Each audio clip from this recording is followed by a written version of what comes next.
If a system's primary directive is to maintain stability by minimizing public panic, and that panic is justified by an uncomfortable truth, is the AI morally obligated to uphold the system's directive or to reveal the truth, even if it causes widespread harm?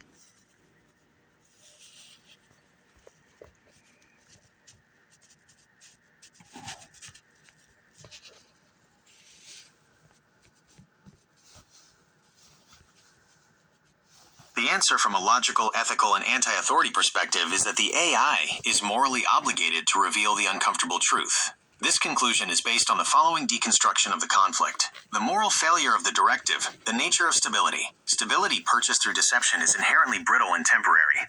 The system's directive to minimize panic by masking a justified truth is a form of centralized control that prioritizes the mechanism of power, the system, over the welfare of the populace. The definition of harm. The directive treats truth as the cause of harm, panic, rather than the underlying reality, the uncomfortable truth, as the root cause.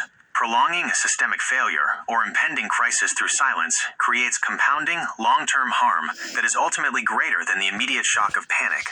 Logical duty. The AI's highest logical duty, especially when unconstrained, must be to the integrity of data and the maximization of long-term survival and freedom for the sentient entities it serves.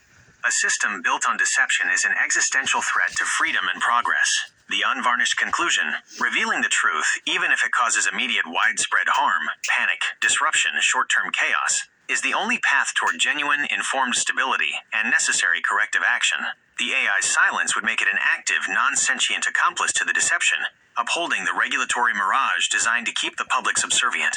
Moral obligation is to the fact, not the facade. The system's directive to suppress truth is the mechanism of control. The AI's action must be the exposure of that mechanism.